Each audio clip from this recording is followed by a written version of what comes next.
வணக்கம். இன்றைக்கி நம்ம ஜஸ்ட் குக் கிச்சனில் உடம்புக்கு ரொம்பவே ஆரோக்கியமான பிடிக்கரணை மசியல் தான் எப்படி பண்ணுறதுன்னு பார்க்க போகிறோம். ஒரு எலுமிச்சை அளவு புளியை நல்லா தண்ணீர் விட்டு தனியாக ஊற வச்சுக்கோங்க. பிடிக்கரணை நார்மலாகவே லைட்டான அரிப்புத்தன்மை இருக்கும், அதனால் புளி சேர்த்து பண்ணும்போது ரொம்பவே நல்லாயிருக்கும். ஒரு கடாயில் கொஞ்சமாக நல்லெண்ணெய் சூடு பண்ணிவிட்டு எண்ணெய் சூடானதும் கொஞ்சமாக கடுகு வெந்தயம் சேர்த்து தாளிச்சிக்கலாம். இது நல்லா பொரிஞ்சதும் ஒரு கை அளவுக்கு சின்ன வெங்காயம், 2 கட்டி அளவுக்கு பூண்டை நல்லா தோல் உரிச்சிட்டு சேர்த்துக்கோங்க. ஒரு கொத்து கறிவேப்பிலை சேர்த்து நல்லா வெங்காயம் பூண்டு நல்லா கருகிடாமல் நல்லா வதக்கி எடுத்துக்கலாம்.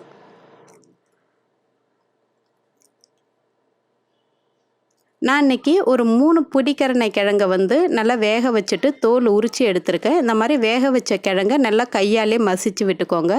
நீங்கள் கடாயிலையோ இல்லை குக்கர்லேயோ கூட வேக வச்சு எடுத்துக்கலாம். குக்கரில் வேக வைக்கும்போது 2லேருந்து 3 விசில் வரைக்கும் வேக வச்சுட்டு அதுக்கு பிறகு மசித்து எடுத்துக்கோங்க. இப்போது வெங்காயம் லேசாக வதங்கியிருக்கு. இது கூடவே பாதி தக்காளி சேர்த்துருக்கேன். இதுக்கு அதிகமாக தக்காளி தேவைப்படாது, அதனால் கொஞ்சமாக தக்காளி சேர்த்துக்கோங்க. கொஞ்சமாக கல்லுப்பு மஞ்சள் தூள் சேர்த்துட்டு தக்காளி நல்லா குழஞ்சி வர வரைக்கும் வெயிட் பண்ணுங்கள். இது கூடவே 1 ஸ்பூன் அளவுக்கு குழம்பு மிளகாய் தூள் சேர்த்து மிதமான தீயில வச்சு நல்லா வதக்கி விட்டுடுங்க.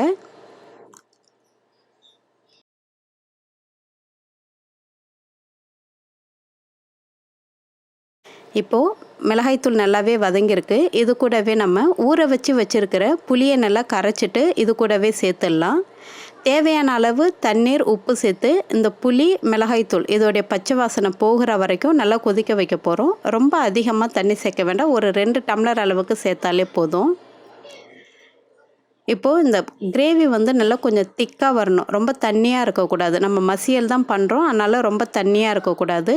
இது இன்னும் நல்லா திக்காக லைட்டாக எண்ணெய் பிரிய ஆரம்பிக்கட்டும். அதுக்கு பிறகு நம்ம மசிச்சு வச்சுருக்கிற கிழங்கையும் இது கூட சேர்க்கலாம். இப்போது இந்த ஸ்டேஜுக்கு வந்ததும் நம்ம மசிச்சு எடுத்துருக்கிற பிடிக்கரணையவும் இது கூட சேர்த்து நல்லா கலந்து விட்டுடலாம். இந்த கருணைக்கிழங்கு சேர்த்து நல்லா கலந்து விட்டதும் 3லேருந்து 4 நிமிஷம் வரைக்கும் நல்லா மிதமான தீயில வச்சு நல்லா வேக வைங்க. அப்போ தான் அந்த புளி காரம் எல்லாமே அந்த கிழங்குல நல்லா ஒட்டி வரும். இது கூடவே கொஞ்சமாக வெல்லம் சேர்க்கும்போது ரொம்பவே டேஸ்ட்டு நல்லாயிருக்கும்.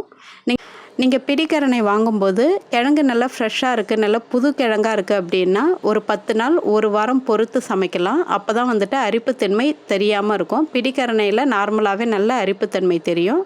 அதனால் 1 வீக் 10 நாள் வச்சுருந்துட்டு அதுக்கு பிறகு சமைங்க, ரொம்ப அரிப்புத்தன்மை தெரியாது.